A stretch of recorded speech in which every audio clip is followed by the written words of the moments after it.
नमस्कार।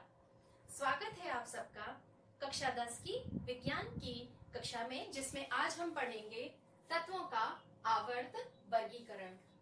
आवर्त वर्गीकरण बहुत ही आवश्यक है, ये रसायन विज्ञान का आधार है। यदि ये हमें अच्छे से समझ में आ गया तो रसायन विज्ञान में किस किस तत्वों का कैसे संयोग होगा, क्या रासायनिक अभिक्रिया होगी, ये समझना बहुत ही सरल हो जाता है।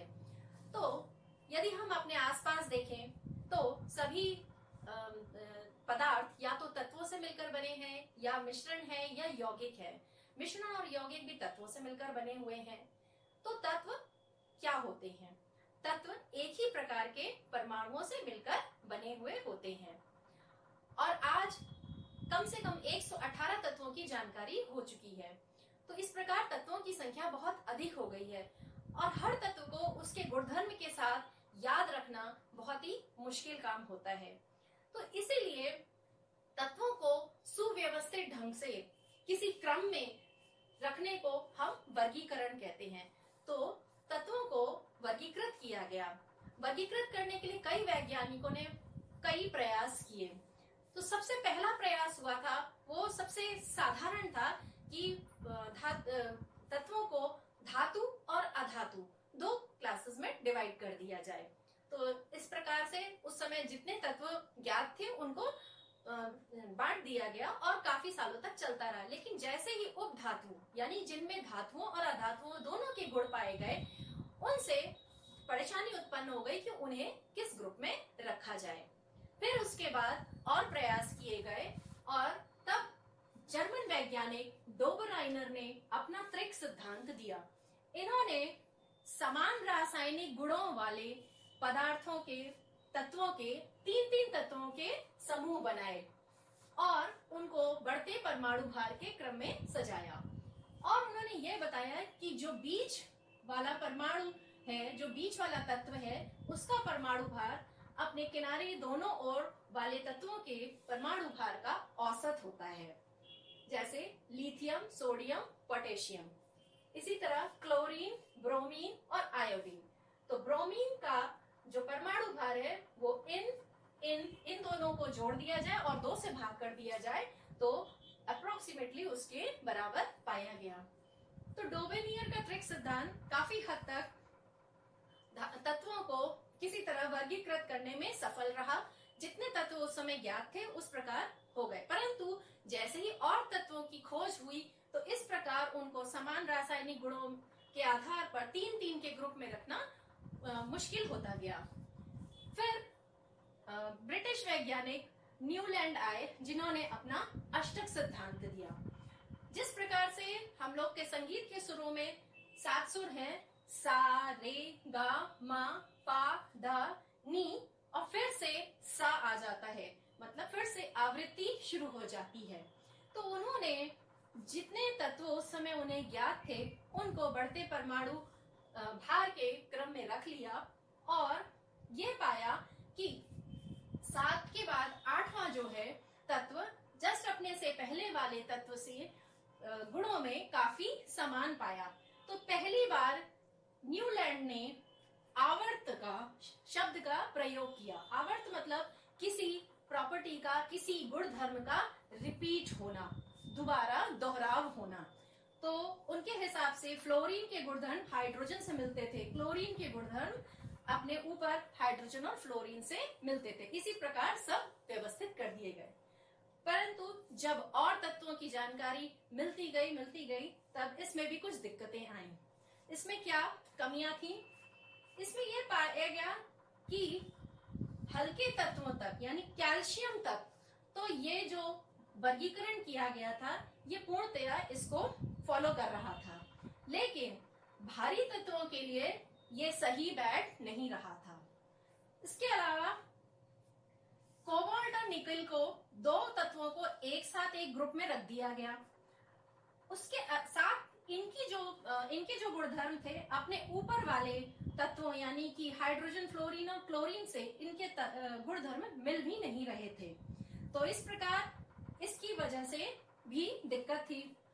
और आयरन को इधर रख दिया गया था। आयरन तत्वों गुणधर्म में कोबाल्ट और निकेल के समान होता है, और जबकि उसे बिल्कुल अलग रख दिया गया था। इसके अलावा इन्होंने अपने टेबल में करीब केवल 56 तत्वों को रखने की व्यवस्था बनाई थी। 56। तो जब जैसे नए नए और तत्व मिलते गए, उनके रखने के लिए कोई जगह नहीं बताई गई थी। तो इस प्रकार न्यूलैंड का अष्टक सिद्धांत केवल हल्के तत्वों के लिए ठीक से लागू हो पाया, किंतु भारी तत्वों के लिए यह ठीक से लागू नहीं हो सका और इसे छोड़ा गया।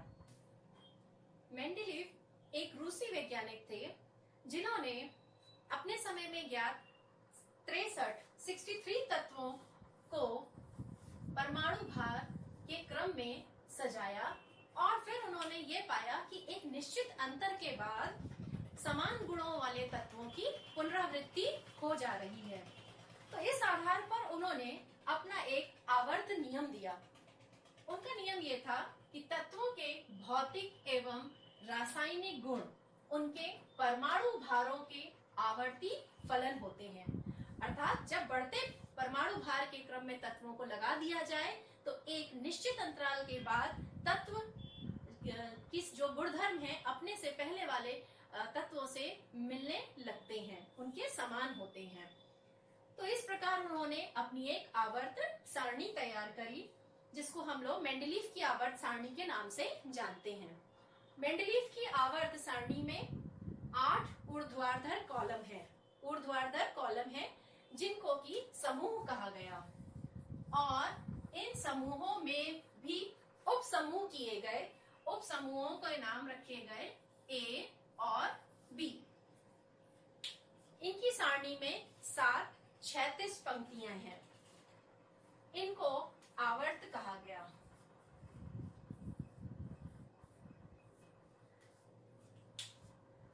मेंडेलीव ने तत्वों को सारणी में सजाते समय ये जरूर ध्यान में रखा कि समान गुण वाले तत्व समान तत्वों के ही नीचे आए।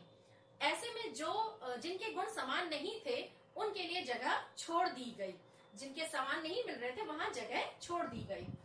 तो इस प्रकार उनकी आवर्त सारणी तैयार हो गई, और रसायन विज्ञान में ये इनका एक बहुत बड़ा योगदान था, क्योंकि काफी वर्षों तक इसकी उपयोगिता मानी गई। मेंडेलीव की आवर्त सारणी रसायन शास्त्रियों द्वारा बहुत ज्यादा उपयोग में लाई गई, क्योंकि उसके बहुत लाभ थे। पहला, अज्ञात तत्वों के लिए रिक्त स्थान छोड़ दिए गए थे, क्योंकि मेंडेलीव ने समान गुणधर्म वाले तत्वों को एक साथ रखा था और जो उस समय तत्व नहीं ज्ञात थे उनके लिए स्थान छोड़ दिया था। तो जब नए नए तत्वों का पता चलता गया वो अपने उन स्थानों पर रखे गए। दूसरा, नए तत्वों की भविष्यवाणी उन्होंने पहले ही कर दी थी, जैसे कि स्कैंडियम, गैलियम और जर्मेनियम। इनकी उन्होंने भविष्यवाणी पहले ही कर दी थी। परमाणु भारों में संशोधन किया जा सका। जिनके परमाणु भारों में कुछ संशय था उनका इस सारणी के मदद से संशोधन किया गया, जैसे बेरिलियम के परमाणु भार में, सोना और प्लैटिनम, इनके परमाणु भारों में बाद में संशोधन किया गया। समान गुणधर्म वाले तत्वों को एक साथ स्थान दिया गया है, जिससे अध्ययन में बहुत सुविधा हुई। तो यदि हमें उस समूह के किसी एक तत्व के गुणधर्म का पता चल जाए तो उससे हम बाकियों के गुणधर्म के बारे में अनुमान लगा लेते हैं। तो इस प्रकार अध्ययन में बहुत सुविधा हुई। उस वक्त तक निष्क्रिय गैसों की जानकारी नहीं थी, परंतु जैसे जैसे धीरे धीरे हीलियम, नियॉन, आर्गन जैसी निष्क्रिय गैसें पता चलती गईं, फिर उनके लिए एक नया स्थान उनको दे दिया गया, उनके लिए एक नया समूह बना दिया गया। तो इस प्रकार मेंडेलीव की जो आवर्त सारणी थी ये एक सबसे आधार का काम किया इसने अन्य आने वाली सारणियों का, और इसने रसायन विज्ञान में मेंडेलीव की आवर्त सारणी का बहुत बड़ा योगदान है। मेंडेलीव की आवर्त सारणी में निम्न कमियां पाई गईं।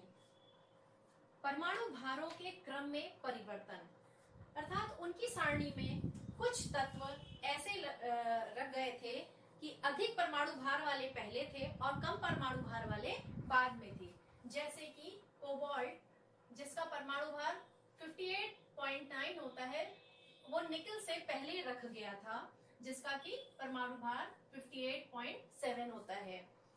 इसी प्रकार उन्होंने टेल्यूरियम को आयोडीन से पहले रख दिया था। इसी प्रकार आर्गन को भी पोटेशियम से पहले रख दिया था। तो इस प्रकार से परमाणु भारों में अंतर आ रहा था जबकि उनके गुण समान थे। समस्थानिकों की स्थिति स्पष्ट नहीं कर पाए थे। समस्थानिक क्या होते हैं? वे एक ही तत्व के वे परमाणु जिनके परमाणु क्रमांक समान होते हैं लेकिन परमाणु भार अलग अलग होते हैं। अब क्योंकि परमाणु भार अलग अलग है तो उन्हें अलग समूह में रखा गया लेकिन उनके गुणधर्म समान हो रहे थे। तो इस प्रकार समस्थानिकों को कहाँ रखा जाए इसकी स्थिति स्पष्ट नहीं हो पा रही थी। हाइड्रोजन का स्थान विवादपूर्ण रहा। उन्होंने हाइड्रोजन को 1a में भी रख दिया क्योंकि हाइड्रोजन में एक इलेक्ट्रॉन होता है जिसको कि वो देकर धन आयन भी बना सकता है, और उसे 7a में भी रख दिया था क्योंकि वो ऋण आयन भी बना सकता है। तो इस प्रकार हाइड्रोजन का स्थान निश्चित नहीं हो पाया और नए तत्वों के लिए उचित स्थान का अभाव था। हालांकि निष्क्रिय गैसों के लिए स्थान नहीं था, लेकिन क्योंकि निष्क्रिय गैसों के सभी के गुण एक जैसे थे तो उनको एक अलग ग्रुप में रख दिया गया। लेकिन जैसे दुर्लभ मृदा तत्व जब प्राप्त हुए तो उन्हें कहाँ रखा जाए ये जानकारी नहीं मिल पा रही थी। तो ये कुछ कमियां थी मेंडलीव की आवर्त सारणी में, जबकि वो बाकी सब कार्यों को सफलता से पूरा कर रही थी। तो इसीलिए इसके दोषों को दूर करने के लिए प्रयास किए जा रहे थे। तभी 1913 में ब्रिटिश साइंटिस्ट हेनरी मोजले ने एक तत्वों के एक नए गुण की खोज की जिसको कि हम लोग कहते हैं परमाणु क्रमांक, परमाणु संख्या। जैसा कि हम सब लोग जानते हैं परमाणु क्रमांक किसी परमाणु के अंदर उपस्थित प्रोटॉनों की संख्या के बराबर होता है। जितने प्रोटॉन उतने ही इलेक्ट्रॉन होते हैं। तो एक तरह से कह सकते हैं परमाणु क्रमांक जितने इलेक्ट्रॉन है, इलेक्ट्रॉनों की संख्या और प्रोटॉनों की संख्या के बराबर होते हैं। तो उन्होंने ये पाया कि जो अभी तक मेंडलीव कह रहे थे कि रासायनिक और भौतिक गुण परमाणु भारों के आवर्ती फलन है, वो एक्चुअली उन्होंने अपना नया आधुनिक आवर्त नियम दिया और उसमें यही बदलाव कर दिया। उन्होंने कहा तत्वों के भौतिक एवं रासायनिक गुण उनके परमाणु क्रमांक के आवर्त फलन होते हैं। अर्थात इन्होंने फिर एक नई सारणी बनाई और उसमें तत्वों को बढ़ते परमाणु क्रमांक के आधार पर रखा और फिर से उन्हें वही आवर्त गुण मिला, यानी कि समान गुणधर्म वाले जो तत्व थे आसपास आ गए। तो इस प्रकार इन्होंने इस नियम का यूज करके प्रयोग करके आधुनिक आवर्त सारणी का निर्माण किया। आधुनिक आवर्त सारणी में 18 ऊर्ध्वाधर कॉलम है जिनको कि समूह कहा जाता है, जैसा कि मेंडलीव ने भी अपनी सारणी में कहा था, और 7 क्षैतिज पंक्तियां हैं जिसको कि हम आवर्त कहते हैं। मोजले के आधुनिक आवर्त नियम के आधार पर आधुनिक आवर्त सारणी बनाई गई। आधुनिक आवर्त सारणी में तत्वों को बढ़ते परमाणु क्रमांकों के आधार पर सजाया गया। इस सारणी से मेंडलीव की सारणी की जो कमियां थी वो आसानी से दूर कर दी गई। जैसे समस्थानिकों की स्थिति नहीं समझ में आ रही थी उसमें, तो इसमें उन्हें एक ही स्थान पर रखा गया। क्यों? क्योंकि समस्थानिकों का परमाणु क्रमांक समान होता है। इसी प्रकार जिन तत्वों के परमाणु भारों में के आधार पर उनके क्रम में अंतर आ रहा था वो जब परमाणु क्रमांक के आधार पर रखे गए तो बिल्कुल सही आ गए। जैसे कि मेंडलीव की आवर्त सारणी में कोबाल्ट का भार ज्यादा था और निकल का भार परमाणु भार कम था, इसे जबकि बाद में होना चाहिए था, लेकिन परमाणु क्रमांक के आधार पर देखा गया तो कोबाल्ट पहले और निकिल बाद में बिल्कुल सही पाया गया। तो इस प्रकार आधुनिक आवर्त सारणी ने कई सारे दोष दूर करे और ये आजकल सबसे ज्यादा इस्तेमाल की जाती है। अंतर में कई सारी आवर्त सारणियां बनाई गई, परंतु आजकल जो प्रयोग में है वो है दीर्घाकार आवर्त सारणी, long form of periodic table, जो बोहर और बरी की सहायता से बनी थी। इसके अनुसार तत्वों के रासायनिक और भौतिक गुणों का उनके इलेक्ट्रॉनिक विन्यासों से बहुत गहरा संबंध होता है। हम लोग कक्षा 9 में किसी भी तत्व के इलेक्ट्रॉनिक विन्यास को बनाना सीख चुके हैं। जैसे अगर सोडियम को हम देखें तो सोडियम का परमाणु क्रमांक होता है 11 और यदि इसका इलेक्ट्रॉनिक विन्यास बनाएं तो आएगा 2, 8, 1। तो इस प्रकार दीर्घाकार आवर्त सारणी में 18 ऊर्ध्वाधर कॉलम्स हैं जिनको हम समूह कहते हैं। ये आप देख रहे हैं। इनको नए IUPAC गाइडलाइन के अनुसार 1 से लेकर 18 तक नंबरिंग दी गई है। पहले इन्हें 1A, 2A, 3B इन नामों से जाना जाता था।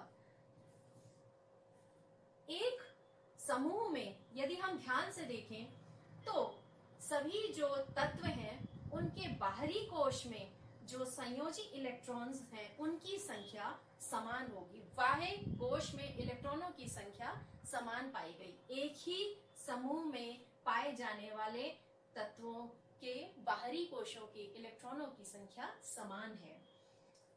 1, 2 और इसी तरह इधर 13, 14, 15, 16, 17 इन समूहों को हम लोग रिप्रेजेंटेटिव एलिमेंट्स कहते हैं या प्रतिनिधि तत्व कहते हैं। इसी तरह से आप देख रहे हैं जो शून्य ग्रुप है 18 नंबर का ग्रुप, जिसमें सारी की सारी निष्क्रिय गैसें रखी गई हैं और 3 से लेकर 12 तक के समूह, इनमें सभी संक्रमण तत्व हैं। ये इस तरह से समूहों में व्यवस्थित होने के बाद हम जरा ध्यान से देखें तो इसमें 7 आवर्त हैं। आवर्त इस प्रकार से बनाए गए हैं कि जैसे जैसे हम आवर्तों में बढ़ रहे हैं तो उनमें कोशों की संख्या बढ़ती जा रही है। यानी प्रथम आवर्त में ये जैसे हाइड्रोजन रखा हुआ है तो उसमें केवल एक कोश होता है। यदि हम दूसरे आवर्त में आए तो इनमें 2-2 कोश होते हैं। इनमें थर्ड आवर्त में आए, तीसरे आवर्त में तो सोडियम, मैग्नीशियम रखे हुए हैं और इधर एल्युमिनियम, सिलिकॉन रखे हैं। इनमें 3 कोश होते थे। यानी जिस प्रकार जैसे जैसे हम नीचे जाते हैं यानी 7वें आवर्त में 7 कोश होंगे। इसके बाद यदि आप ध्यान से देखें तो प्रथम आवर्त में 2 तत्व हैं। उसके बाद दूसरे आवर्त में 8 तत्व हैं। 1, 2, 3, 4, 5, 6, 7, 8। तीसरे में भी 8 तत्व हैं। तो इन्हें हम लघु आवर्त कहते हैं। इसके बाद चौथे और 5वें में यदि आप ध्यान से देखें तो इसमें 18 तत्व हैं। इन्हें हम दीर्घ आवर्त कहते हैं। छठे और 7वें में यहाँ पे लैंथेनाइट सीरीज अलग नीचे रख दिए गए हैं कुछ तत्व। जब इनको भी इनके साथ आप काउंट करेंगे तो छठे और 7वें आवर्त में 32 तत्व आएंगे जिनको कि हम अति दीर्घ आवर्त कहते हैं। यहाँ हम देखें तो फर्स्ट ग्रुप के एलिमेंट्स को हम लोग एल्कली मेटल्स भी कहते हैं और सेकंड ग्रुप के एलिमेंट्स को एल्कलाइन अर्थ मेटल्स कहते हैं। ये हल्की धातुएं कहलाती हैं। फिर उसके बाद ये सब हमारी हैं भारी धातुएं। और यदि हम जरा ध्यान से देखें तो ये जो ब्लॉक्स बने हुए हैं नीले रंग से, boron, silicon, germanium, arsenic, antimony, tellurium और पोलोनियम, ये सभी उपधातुएं हैं। उपधातुएं जिनमें धातु और अधातुओं के दोनों के गुण पाए जाते हैं और ये उभयधर्मी होते हैं। तो इसके बाद उपधातु के बाद हम अंतिम ग्रुप है, इसमें सिर्फ गैसें हैं। तो इस प्रकार ये जो दीर्घाकार सारणी है इसमें धातु और अधातु भी एक अलग रूप से दिखाई पड़ते हैं। दीर्घाकार आवर्त सारणी में आवर्त में बाएं से दाएं या समूह में ऊपर से नीचे जाने पर पाया गया कि तत्वों के रासायनिक गुण और भौतिक गुणों में क्रमिक परिवर्तन होता है। तो हम कुछ ही गुणों के बारे में यहाँ पर अध्ययन करेंगे, जिसमें सबसे पहले है संयोजकता। संयोजकता किसी भी परमाणु के सबसे बाह्यतम कोश में उपस्थित संयोजी इलेक्ट्रॉनों की संख्या को कहते हैं। तो यदि हम आवर्त सारणी को ध्यान में रखें और हम बात करते हैं कि एक समूह में ऊपर से नीचे जा रहे हैं, तो ऊपर से नीचे जाने पर हमने देखा था कि बाह्य कोश में इलेक्ट्रॉनों की संख्या समान रहती है, उसमें कोई बदलाव नहीं होता है। तो इसलिए ऊपर से नीचे जाने पर संयोजकता में भी कोई बदलाव नहीं होएगा, यानी संयोजकता समान रहेगी।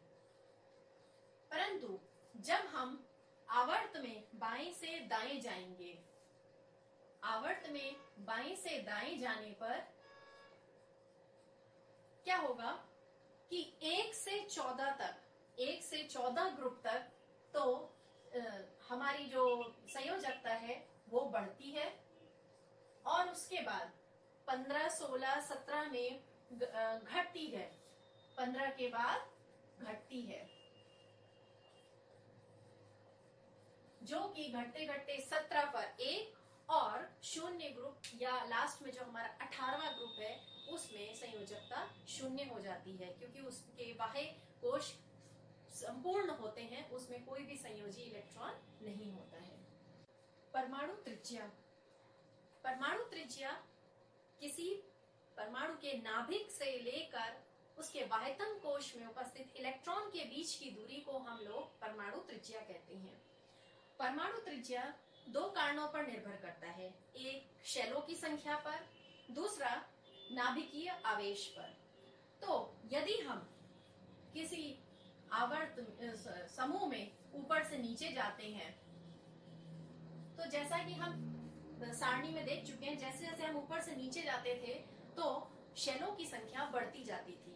शेल की संख्या बढ़ रही है, इसलिए परमाणु त्रिज्या बढ़ेगी, त्रिज्या बढ़ती है ऊपर से नीचे जाने पर। जब हम बाएं से दाएं किसी आवर्त में जाते हैं, तो क्योंकि शेल तो उतनी ही है, हमने देखा था हर एक आवर्त में कक्षाओं की संख्या समान होती है, परंतु उनके परमाणु क्रमांक बढ़ने की वजह से प्रोटॉन्स की संख्या बढ़ रही है, अर्थात प्रभावी नाभिकीय आवेश बढ़ रहा है, तो जिसकी वजह से इलेक्ट्रॉन्स पे अंदर की ओर आकर्षण बहुत ज्यादा होगा, और इसीलिए त्रिज्या जैसे जैसे हम बाएं से दाईं ओर जाएंगे तो त्रिज्या घटती जाएगी। तो इसलिए परमाणु त्रिज्या ऊपर से नीचे बढ़ेगी और बाएं से दाएं घटेगी। फिर हम लोग आते हैं धात्विक गुण पे। धात्विक गुण क्या है? कोई भी धातु वह है जो बहुत आसानी से धनायन बना लेती है, और धनायन बनाने का मतलब है कि जो इलेक्ट्रॉन आसानी से मुक्त कर सके। तो जैसा हम यहाँ पे देख रहे हैं कि बाएं से दाएं जाने पर, आवर्त में यदि हम बाएं से दाएं जाएं तो हम देख रहे हैं त्रिज्या घट रही है, यानी कि इलेक्ट्रॉन देने की जो क्षमता है वो कम होती जा रही है, उनमें आकर्षण बल बढ़ता जा रहा है। तो इसलिए जो धात्विक गुण है, धात्वीयता, वो कम होती जाएगी। और यदि हम ऊपर से नीचे जाएं तो जैसा कि हम देख रहे थे, क्योंकि परमाणु त्रिज्या बढ़ती जाती है तो यानी बाहरी इलेक्ट्रॉन पर न्यूक्लियस का, नाभिक का कम प्रभाव रहता है, तो बाह्यतम इलेक्ट्रॉन जो है वो आसानी से दिया जा सकता है। इसलिए जैसे जैसे हम नीचे जाएंगे तो धात्वीयता बढ़ती जाती है। तो आप अगर सारणी को ध्यान से देखें तो आपने वैसे भी देखा था, बाएं साइड सारे धातु थे और उधर उपधातु के बाद दाहिने साइड पे सारे उपधातु थे, और ऊपर से नीचे भी धातु का जो धात्विक गुण है वो बढ़ता जाता है। आधात्विक गुण। आधात में वे होती हैं जो सहजता से इलेक्ट्रॉन ग्रहण करके ऋण आयन बनाती हैं, अर्थात वे अम्लीय ऑक्साइड्स बनाती हैं। तो आवर्त में बाएं से दाएं जाने पर हम देखते हैं क्योंकि धात्वीयता कम हो रही है, अर्थात हम ये मान सकते हैं कि अधात्वीयता यानी इलेक्ट्रॉन ग्रहण करने की क्षमता बढ़ती जाती है, तो इसीलिए अम्लीय शक्ति बढ़ती है और ऊपर से नीचे जाने पर अम्लीय शक्ति घटती है। तो इस प्रकार हम ये देखते हैं कि सभी रासायनिक और भौतिक गुणों में क्रमिक परिवर्तन दिखाई पड़ता है। तो दीर्घाकार आवर्त सारणी से तत्वों के रासायनिक और भौतिक गुणों के अध्ययन में सरलता हो जाती है, क्योंकि एक समान गुण वाले तत्वों को एक ही समूह में रखा गया है। तो इससे यह फायदा होता है कि किसी एक तत्व का यदि हम अध्ययन कर लें तो उससे हमें उस समूह के अन्य तत्वों के बारे में पर्याप्त जानकारी प्राप्त हो जाती है। तो इस प्रकार दीर्घ तत्वों का आवर्त वर्गीकरण यहाँ पर समाप्त होता है। अब मैं ये आपसे चाहूंगी कि यदि आपको ये सब समझ में आ गया है तो आप मेंडलीफ की आवर्त सारणी और आधुनिक आवर्त सारणी की तुलना कीजिए, उनमें क्या अंतर है ये लिखिए और फिर स्वयं आप ये देखें कि आधुनिक आवर्त सारणी में तत्वों को उसी जगह पर उस पर्टिकुलर समूह या आवर्त में क्यों रखा गया है, इसकी खोजबीन आप, इसकी जांच आप स्वयं करें।